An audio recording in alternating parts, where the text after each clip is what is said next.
तो आज मैं बताने जा रही हूँ टी केक बहुत ही ज़्यादा सॉफ्ट बनता है। आपको किसी लंबे प्रोसीजर में पड़ने की भी ज़रूरत नहीं है। ना तो इसमें इलेक्ट्रिक बीटर की ज़रूरत है, ना ही आप हाथ थका लेंगे इसको बीट बीट करके। और इससे ज़्यादा सबसे ज़्यादा इम्पोर्टेंट बात कि अगर आपके पास बटर नहीं है तो ये तब भी बन जाएगा। बहुत इजी रेसिपी है, आप हर कोई इसको बना सकता है। आप इसकी सॉफ्टनेस चेक करें। और हमने इसमें टेस्ट में भी कोई कंप्रोमाइज़ नहीं की। अस्सलाम वालेकुम, वेलकम टू माय चैनल। मैं हूं अनम अफजल, आपको अपने चैनल पे खुशामदीद कहती हूं। अगर आप मेरे चैनल पे नए हैं तो चैनल को सब्सक्राइब करना ना भूलें, बेल बटन लाजमी प्रेस करें, लाइक और शेयर भी कर दीजिएगा। इस वीडियो चैनल पे मैं आपको टिप्स देती हूँ, हेल्थ के रिलेटेड टिप्स देती हूँ और फैशन की अपडेट बताती हूँ, रेसिपीज़ शेयर करती हूँ।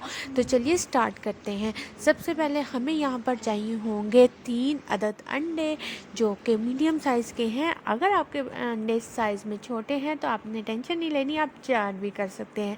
यहाँ पर हमने ली हैं 3 अंडे। 1 टीस्पून इसमें जाएगा बेकिंग सोडा का, 1 कप इसमें जाएगा मैदे का, 1 टीस्पून इसमें जाएगा वनीला एसेंस और 1 कप शुगर ग्राइंड कर लीजिएगा, पाउडर शुगर पाउडर। 1/4 कप इसमें ऑयल जाएगा या आप घी भी यूज़ कर सकते हैं। तो अब हमने अंडों को अच्छे से बीट कर लेना है। हमने सिर्फ 2 से 3 मिनट बीट करना है इसको, अपने हाथों को ज़्यादा थकाना भी नहीं है। तो इतने सारे फ़ायदे एक केक में। आपको बताया होगा कभी किसी ने इस तरह का केक, नहीं ना तो वीडियो को लास्ट तक देखिएगा।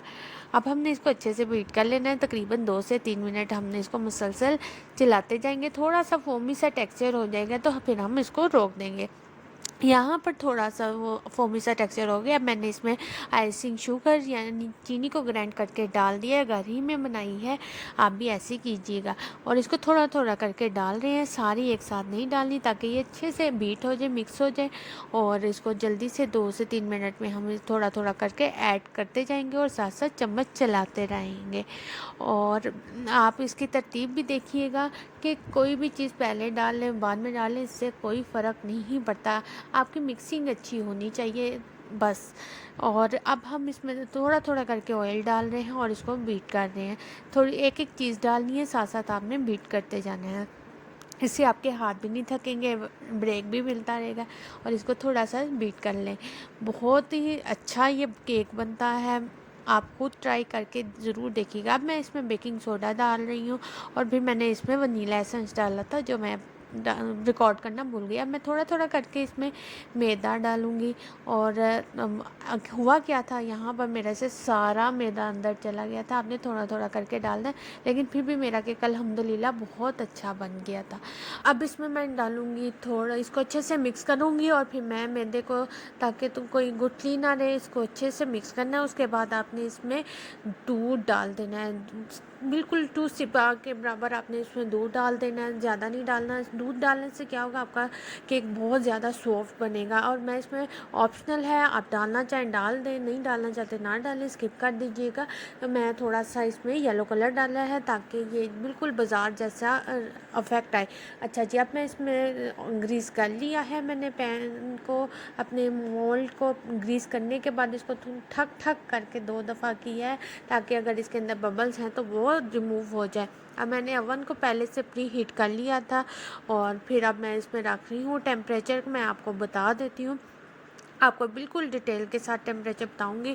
अब मैं इसके अंदर रखती है, तो अब आइए टेम्परेचर जान लेते हैं। यहाँ पर मैं 180 डिग्री पर इसको रख रही हूँ और मैं ऊपर नीचे हर तरफ से आपको हीट मिले वो वाला ओवन चला रही हूँ। और 35 मिनट के लिए मैं इसको बेक करूँगी।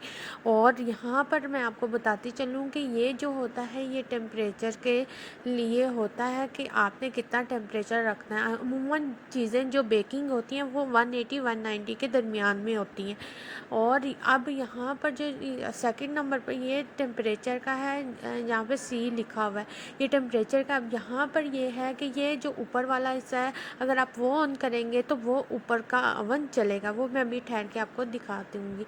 और नीचे का होगा तो हर तरफ जाएगा। और ये हमारा टाइमर होता है, आप अपने टाइम से हिसाब से मैनेज कर लें।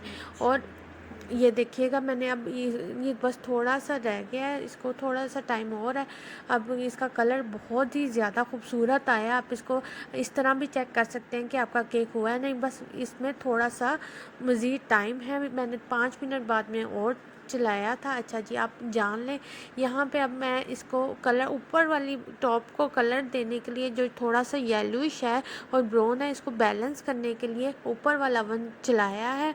और आप देख सकते हैं ये इस तरह से ऊपर ओवन चलेगा और ऊपर से थोड़ा सा गोल्डन सा आ जाएगा, कलर आ जाएगा और जो दिखने में भी अच्छा लगता है और अट्रैक्टिव लगता है। ख़ासकर जब गेस्ट आए हुए हैं तो ये इस तरह की चीज़ें नोट होती हैं। तो यहाँ पर मेरे जो केक है उसको अच्छा सा कलर आ गया, आप देख सकते हैं। बस थोड़ा सा 2 मिनट और दूँगी और अब मैंने ये निकाल लिया है। देखें कितना अच्छा सा कलर, ज़बरदस्त कलर आया। मैं कटिंग करके आपके सामने लाती हूँ। ये मैंने कटिंग कर ली, आप देखते सकते हैं बहुत ही ज़बरदस्त है। गर्म है, थोड़ा हाथ नहीं लग रहा था, लेकिन आपको दिखाने के लिए मैंने ये कर लिया, काट लिया। और आप कोशिश कीजिएगा ठंडा होने के बाद काटिएगा, वरना वो टूटेगा। तो ये देखें बहुत ही सॉफ्ट केक तैयार है। मैं उम्मीद करती हूँ आपको मेरी रेसिपी अच्छी लगेगी। अगर रेसिपी अच्छी लगी है तो चैनल को सब्सक्राइब कर दीजिएगा, बेल आइकन को प्रेस कर दीजिए।